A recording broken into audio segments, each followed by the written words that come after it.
منم وقتی تو شروع این مسیر بودم فکر میکردم اگه فقط حرفه‌ای بشم و کار خیلی خوب ارائه بدم مشتری میریزه سرم، ولی واقعا اینطور نبود. تا آخر این ویدیو با هم باش. میخوام 3 تا اشتباه رایج رو بهت بدم که اکثر ماها اول کار انجام میدیم.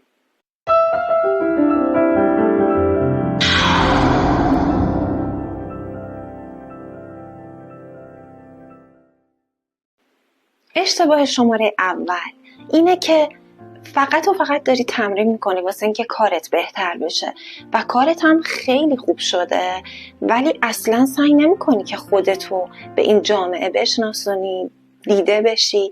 میدونی هیچ کس نمیاد دست تو رو بگیره و تو رو معرفی بکنه به همه.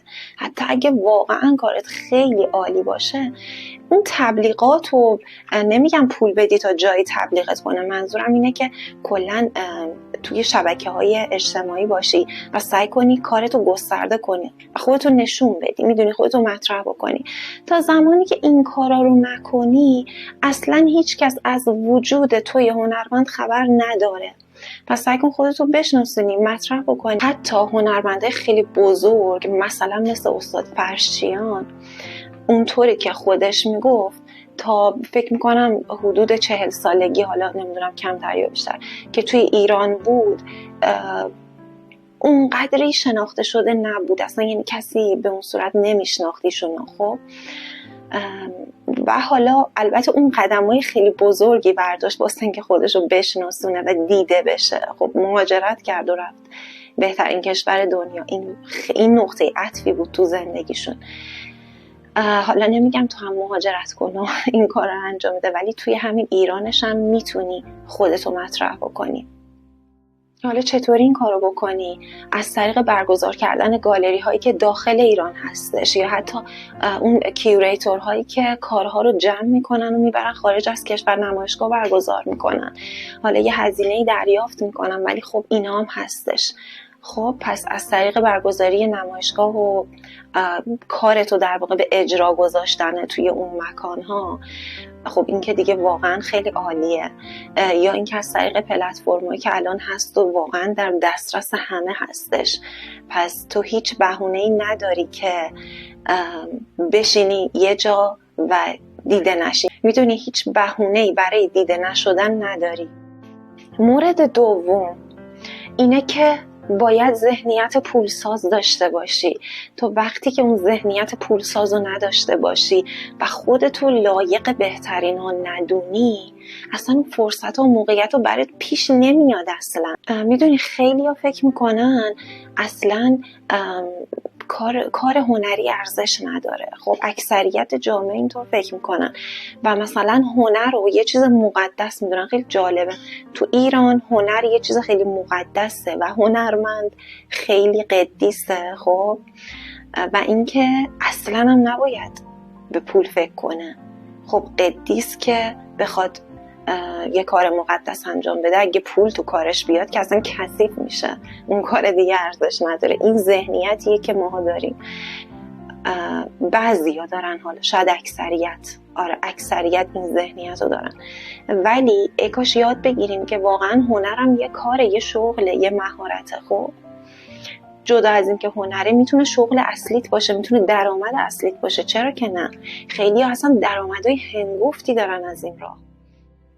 ببین تو اینطور به اون محصولت نگاه کن، نمیگم اثر هنریت که اون ذهنیت مقدس و قدیسوار برات تداعی بشه، دارم میگم محصولت.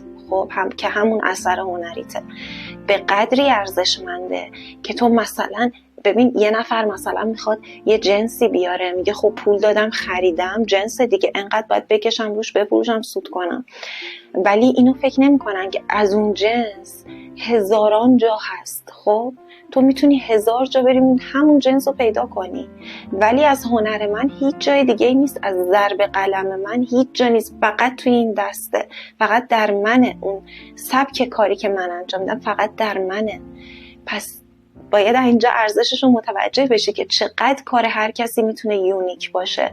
آیا یه کار یونیک که اصلا لنگه نداره و یه چیزی مثل عتیقه میمونه، آیا این ارزش نداره؟ ما حق نداریم قیمت گذاری کنیم روش؟ اشتباه سوم اینه که خودتون اصلا نباید با هیچ کس مقایسه بکنی. با هنرمندای دیگه به هیچ عنوان خودتون مقایسه نکن. ببین وقتی که تو میخوای، حالا فکر کن کارتو شروع کردی، خب یه ایده‌ای وقتی تازه شکل میگیره خیلی حساس و آسیب پذیره. تو وقتی که تازه شروع کردی کارتو، مثل یه بچه نوپاس، خب که خیلی باید حواست باشه بهش. تو میری اول کار تصمیم میگیری پیجم بزنی، خب خودتو نشون بدی، کارتو مطرح بکنی، میری تو اینستاگرام یا خیلی جاهای دیگه کار یه سری هنرمندا رو میبینی که چقدر عالیه، خب اصلا کارتو واقعا قابل مقایسه نیست با اونا.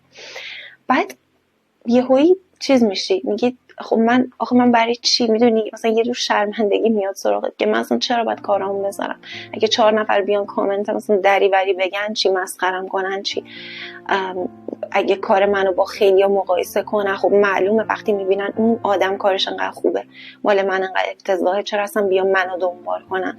میدونی وقتی شروع میکنی اینجور مقایسه ها رو میکنی، اصلا کم کم نه فقط از اون پیج زدن و خودتو مطرح کردن دل سرد میشی، خب کلن از اون کار دل سرد میشی، اصلا اون کارو میذاری کنار دیگه و اصلا خودت کور میکنی، استعداد خودتون کور میکنی، لهش میکنی، خب خلاقیت خودتو. پس خودتو اصلا حق نداری با هیچ کس مقایسه بکنی. تو اون هنرمندی که داری میبینی چقدر کارش حرفه‌ایه، تو نمیدونی اون چه مسیری رفته، چقدر سختی کشیده، بیپولی کشیده، گریه کرده، تنها بوده. خب تو از دردهای اون بیخبری، تو الانشو داری میبینی که خیلی حرفه‌ای و معروف شده و یه کارشو میخرن میلیاردها تومن. خب تو فقط داری الانشو میبینی، تو اون مسیری که از اون کوه بالا رفته ندیدی چند بار زمین خورده، چند بار زخمی شده. پس تو اصلا نمیتونی خودتو با هیچکی مقایسه کنی، تو فقط خودتو با دیروز خودت مقایسه کن. چطور با دیروزت مقایسه بکنی؟ تمام طراحی‌هایی که انجام میدی به صورت طراحی، به صورت تمرین یا هرچی، تاریخ بزن، حتما تاریخ اون روزو بزن.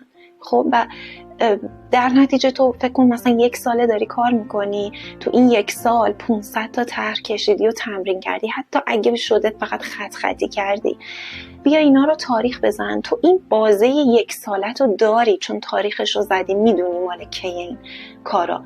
تو اینجوری بیا کار خودتو فقط با خودت مقایسه بکن.